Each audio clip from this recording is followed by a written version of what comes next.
各位朋友，大家好啊！上一个视频就是评测它的视频，大家都看到了啊。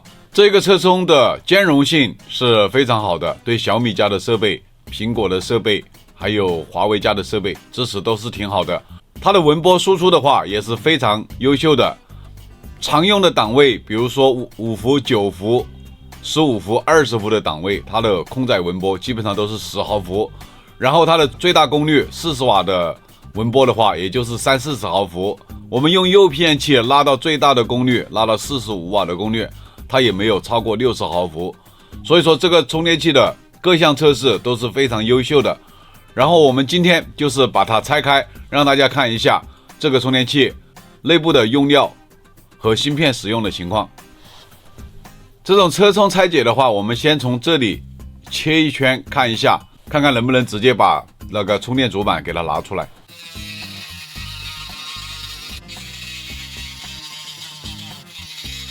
切的差不多，我们用撬棒把这个盖体把它撬开，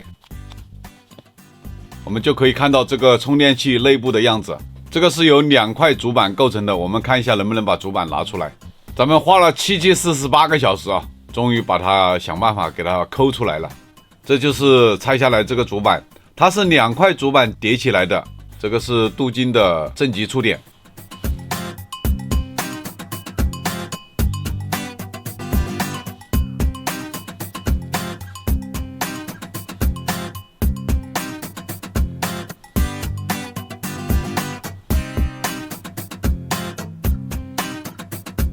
这一个是负极的触点，这个是正极的一个盖帽。我们还要进一步的把它拆解开。我们可以看到这个充电器就是2片主板叠起来构成的，它们是通过这个中间这个插针来进行连接的。这一块就是 C 口的小板，这一块就是 USB A 口的小板，没有什么拆的，都是一些小的元器件。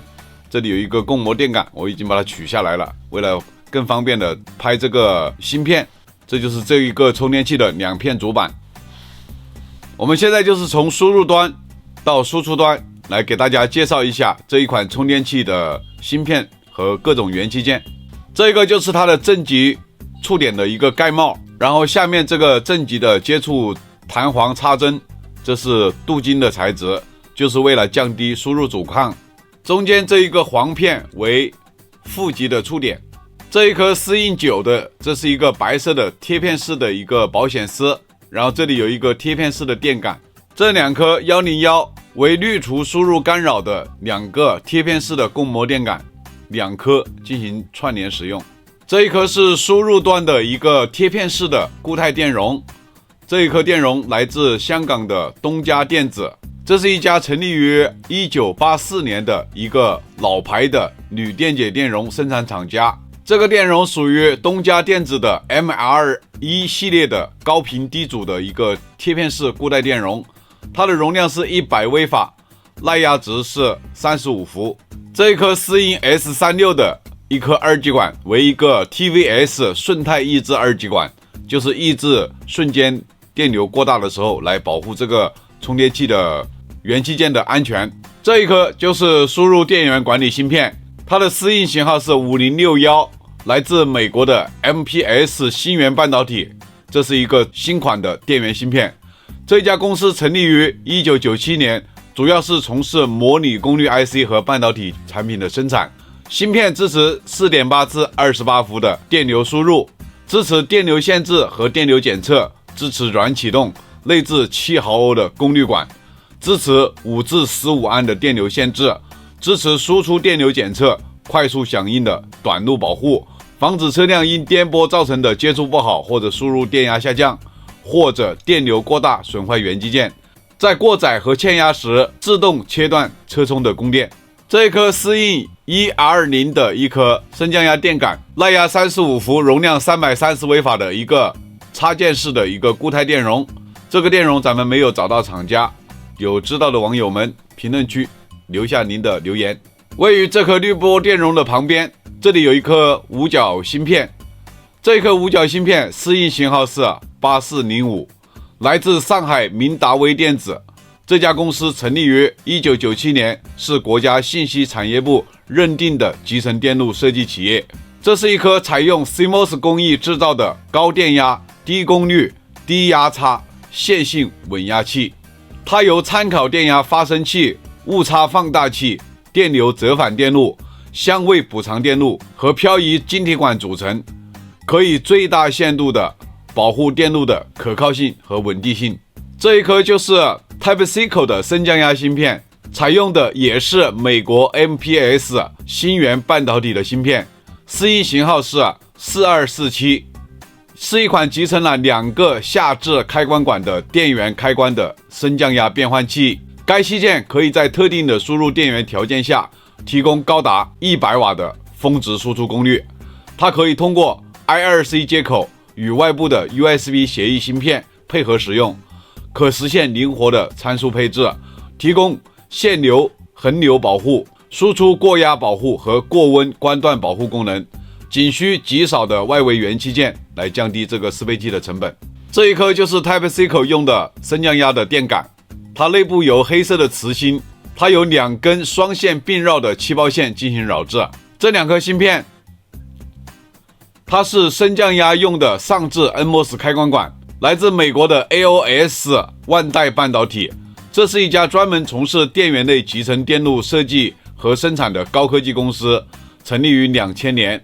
芯片上面的适应型号是66406。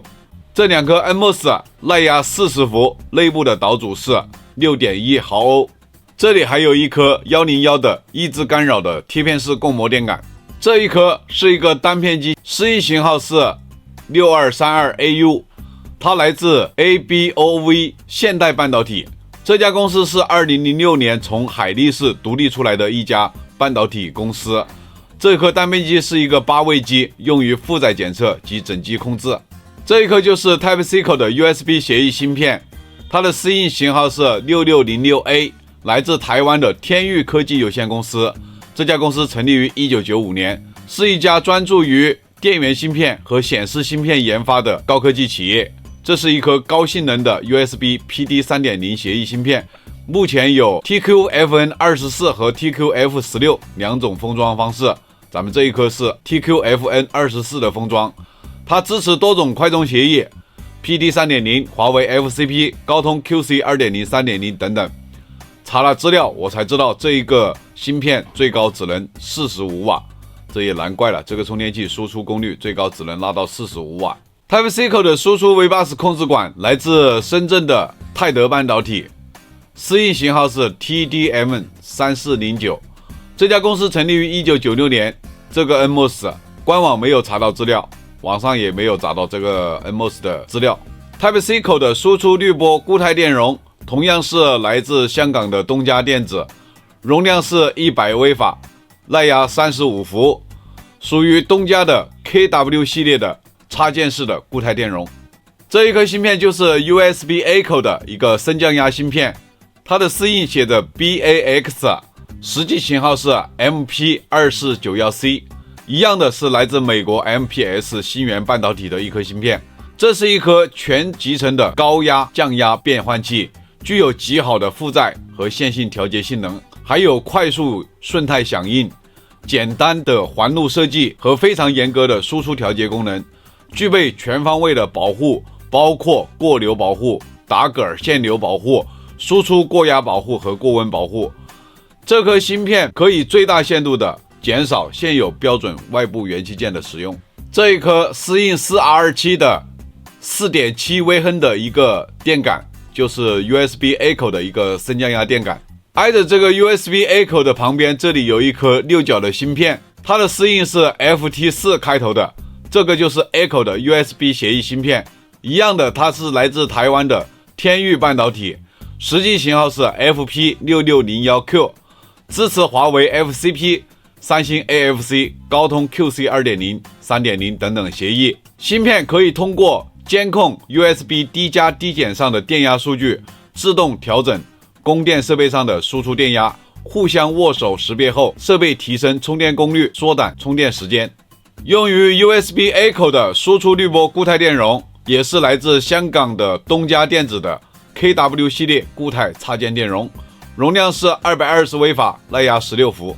这就是用于氛围灯用的贴片式的 LED 灯珠。反过来一样的有4颗，两面加起来一共8颗 LED 灯珠，用于外部的氛围灯。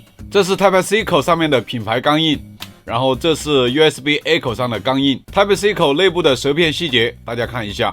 这一个是 USB-A 口内部的舌片细节，这个盖体上面这一圈白色的半透明的塑料，就是映射这个氛围灯用的。这个是充电器的主壳体，厚度的话还是挺厚的。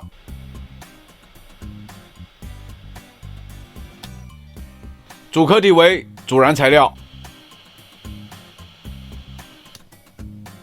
后盖壳体也为主燃材料。